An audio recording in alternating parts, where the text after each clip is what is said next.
वो अधिवक्ता समाज जिसने इस देश में कानून व्यवस्था की संरचना में और अमीर से लेकर गरीब निर्धन तक सबको न्याय सुलभ करने की दिशा में दिन रात बड़ा परिश्रम किया है। कुछ लोग आप लिखित भाषण लाए हो, आप प्रश्न के जरिए प्रश्न संबंधित है सर। आप लिखित भाषण पढ़ रहे हो।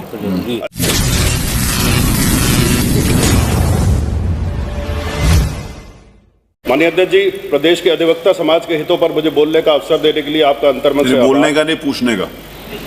जी।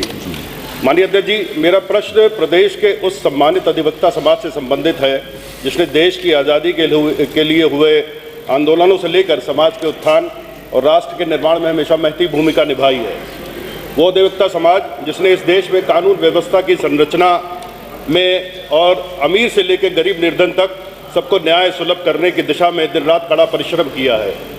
यही नहीं, राष्ट्र के सतत निर्माण की प्रक्रिया में भी इस अधिवक्ता समाज ने विभिन्न राजनीतिक सामाजिक आंदोलनों में हमेशा जनहित में सबका निस्वार्थ सहयोग भी किया है और बलिदान भी दिए हैं। माननीय अध्यक्ष जी, ये बहुत अफसोस और दुख की बात है कि आज इस सरकार में सम्मानित अधिवक्ता समाज के हितों की लगातार अनदेखी की जा रही है और इस समाज के सम्मान और स्वाभिमान को छिन भिन किया जा रहा है।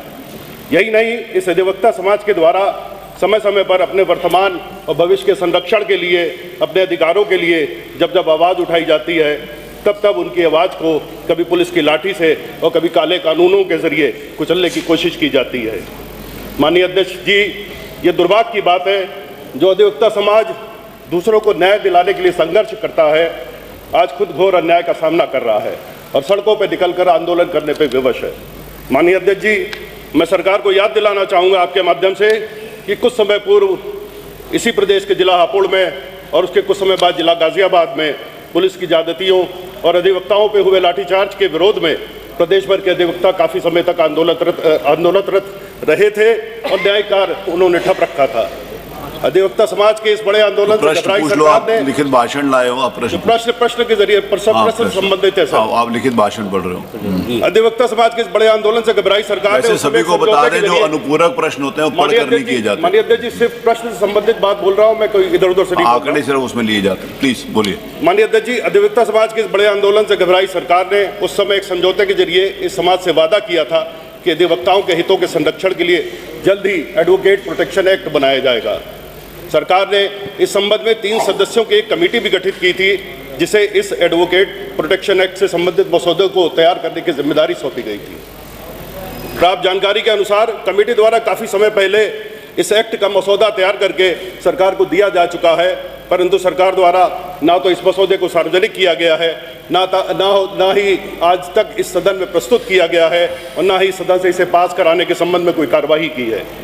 शायद सरकार अधिवक्ताओं के हितों के संरक्षण के लिए इस कानून के बनाने के अपने ही वादे को भूल गई है या अधिवक्ता समाज के अधिकारों को सुनिश्चित करने के लिए सरकार कभी गंभीर थी ही नहीं।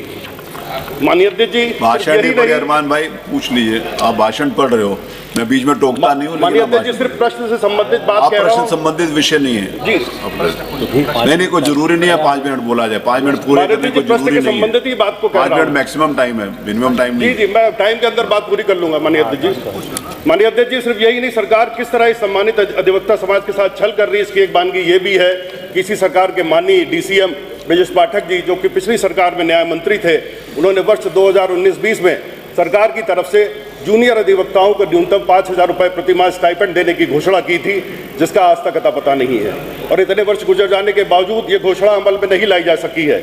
इसके अलावा अधिवक्ताओं के लिए प्रत्येक जनपद में एक लाइब्रेरी की स्थापना का वादा भी किया गया था, परंतु ये वादा भी सरकार ने आज तक पूरा नहीं किया है। माननीय अध्यक्ष जी, मैंने जो प्रश्न किया है और उसका जो उत्तर सरकार की तरफ से आज आया है, यदि आप उस पर गौर करेंगे तो आपको और विस्मय और आश्चर्य होगा।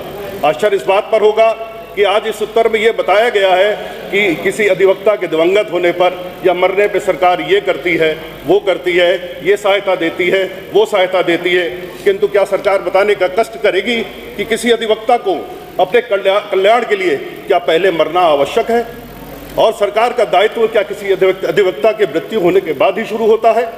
क्या सरकार का ये कर्तव्य नहीं होना चाहिए कि किसी अधिवक्ता को उसके जीवन काल में ही सरकार उचित सम्मान दे, सुरक्षा दे, उनके अधिकारों, उनके हितों का संरक्षण करे और उनके बीवी बच्चों के भविष्य को सुनिश्चित करे?